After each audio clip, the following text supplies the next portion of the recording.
ఇక కూల్చివేతల విషయంలో కూడా ఉద్యోగస్తులు 200 గజాలు 400 గజాలు అలా కట్టుకుంటే జేసీబీలు పెద్ద పెద్ద మిషన్లు తీసుకెళ్ళి పాపం నేలమట్టం చేసిండు. క్రిమినల్ వేస్ట్, ఇసుక, సిమెంటు, మిగతాయి ఒకవేళ ఇర్రెగ్యులారిటీ జరిగినా రెగ్యులరైజ్ చేయడానికి చట్టంలో నిబంధన ఉంది. వాళ్ళేం దోపిడీ చేయలే, లేకపోతే వాళ్ళేం దేశద్రోహం చేయలే. వాళ్ళు అమాయకంగా కొనుక్కున్నారు, దాంట్లో కట్టుకున్నారు. ఒకవేళ అనుమతులు లేవనుకోండి, రెగ్యులరైజ్ చేయడానికి you have a certain rules and regulations. Criminal వేస్ట్గా మొత్తం ఉన్న బలంగా నేలమట్టం చేయాల్సిన అవసరం ఉందా సార్? ఇలా గవర్నమెంట్ స్కీమ్స్ అనౌన్స్ చేస్తుంది. మీరు గవర్నమెంట్ ల్యాండ్స్లో ఉంటే మీరు రెగ్యులరైజ్ చేయించుకోండి, మీరు బిల్డింగ్లు కట్టుకుంటే రెగ్యులరైజ్ చేయించుకోండి. ఇంకోటి, నువ్వు అయ్యప్ప సొసైటీ కాడికి ఒక ఫార్ములా ఇచ్చేది ఉండే, కట్ ఆఫ్ డేట్ ఇచ్చేది ఉండే.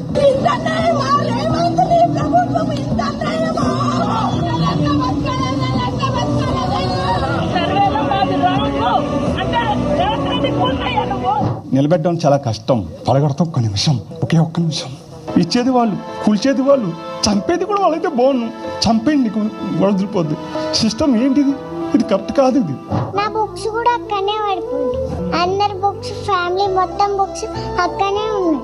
మా బ్యాగులు కూడా తీయలేరా? చూసాం నేడేం చేస్తుండో మీరు చూశారు. బీఆర్ఎస్ హయాంలో కొన్ని అక్రమ కట్టడాలను కూలిస్తే అది జాతి ద్రోహం అని, అది క్రిమినల్ వేస్టలని కిరాక్ మాటలు మాట్లాడిండు రేవంత్ రెడ్డి ఆ రోజు. ఇవాళ అధికారంలోకి వచ్చిన తర్వాత ఇష్టం వచ్చినట్టుగా పేదల ఇండ్లను ఏ రకంగా కూలుస్తున్నాడో మీరు చూశారు. ఇది అన్యాయం అని అడ్డొస్తామని మేము మాట్లాడితే మమ్మల్ని కూడా బుల్డోజర్లు ఎక్కించి మిమ్మల్ని తొక్కుతా, చంపుతా అని ఎంత ఘోరంగా ఈ ముఖ్యమంత్రి మాట్లాడిండో మీరు చూసాం. ఇవాళ హైదరాబాద్లో ఎక్కడ చూసినా రేవంత్ రెడ్డి విధ్వంసాలు, శిథిలాలే కనబడతాయి. ఈయన ఏడాది పాలనలో కూల్చిన ఇండ్లే ఎక్కువ, కట్టిన ఇల్లు అయితే ఒక్కటి లేదు. ఏడాది రేవంత్ రెడ్డి పాలనలో కట్టిన ఇల్లు ఒక్కటి లేదు. ఎక్కడ పోయినా కూల్చిన శిథిలాలు మాత్రం కనబడతాయి. పాప మా పసిపాప నా పుస్తకాలు తెచ్చుకుంటా, మా నాన్న కొనిచ్చిన వాటర్ బాటిల్ తెచ్చుకుంటా అంటే కూడా సమయం ఇవ్వకుండా కూల్చినావు కదా.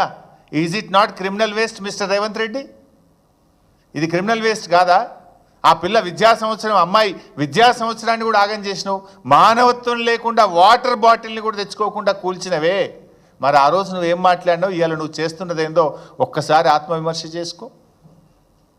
ఇక పోలీస్ ప్రవచనాలు కూడా చూడాలి. ఈయన పోలీసుల గురించి ఈయన మాట్లాడిన ప్రవచనాలు కూడా ఒకసారి చూద్దాం. Video please. అయ్యా, ఏ పోలీస్ అయ్యిందా? పోనీ వారానికి సెలవు వచ్చిందా? గణేష్ పండుగలకో లేకపోతే రంజాన్ పండుగలకు హైదరాబాద్కి డ్యూటీ వేస్తే రోడ్ల మీద 10 రోజులు ఉంటే స్నానాలు చేయక డ్రాయర్ కోసుకపోయి రోడ్డు మీద ఉంటే నేను పోలీసు వాళ్ళ కుటుంబం నుంచి వచ్చిన.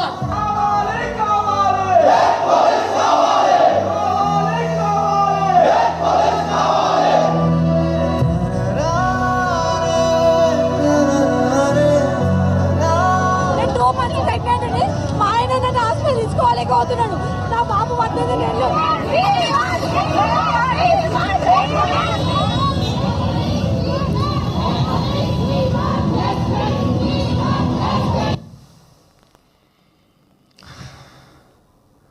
చూస్తే ఎన్ని ఉన్నాయో, ఇంకా చాలా ఉన్నాయని. ప్రతిపక్షంలో ఉన్నప్పుడేమో పోలీసుల గురించి కన్నీరు పెట్టి, అధికారంలోకి రాగానే పోలీసులతోని పోలీసుల కుటుంబ సభ్యులతో కన్నీరు పెట్టించిండు. ఆనాడేమో మొసలి కన్నీరు, ఇప్పుడేమో ఆ కుటుంబాలతోని ఆ పోలీసులతో కన్నీరు పెట్టించిండు. ఆనాడేమో డ్రాయర్ కోసుకపోయిన బాధలు నాకు తెలుసు అన్నాడు. ఇప్పుడేమో రేవంత్ రెడ్డి గారు గుండెలు కోసుకపోయేంత బాధలు వాళ్ళతో బాధ పెట్టిస్తున్నాడు వాళ్ళకు.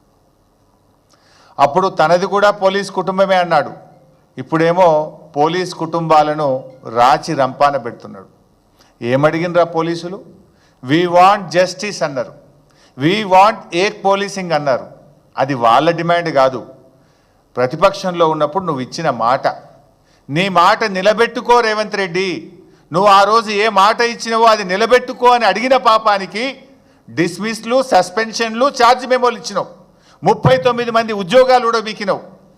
పోలీసుల చేత పోలీసుల కుటుంబ సభ్యుల్ని అరెస్ట్ చేయించిన ఘనత ఇది రేవంత్ రెడ్డిది. ఇది కాదా డబుల్ స్టాండర్డ్? నిజంగా నువ్వు పోలీస్ కుటుంబం నుంచి వచ్చిన వాడివైతే, చీమునెత్తురుంటే, మాట మీద ఉండేవాడివైతే ఏక్ పోలీసింగ్ చేయాలన్నా వద్దా? వాళ్ళు రోడ్ల మీదకి రాగానే హోంమంత్రిగా, ముఖ్యమంత్రిగా ఉన్న నువ్వు వాళ్ళను పిలిచి మాట్లాడి ఇచ్చిన మాట నిలబెట్టుకొని సమస్యను పరిష్కారం చేయాలి. కానీ వాళ్ళను అరెస్ట్ చేసినావు, డిస్మిస్ చేసినావు, ఉద్యోగాలు ఉడబీకి నీ యొక్క నియంతృత్వాన్ని చాటుకున్నావు. ఇది డబుల్ స్టాండర్డ్.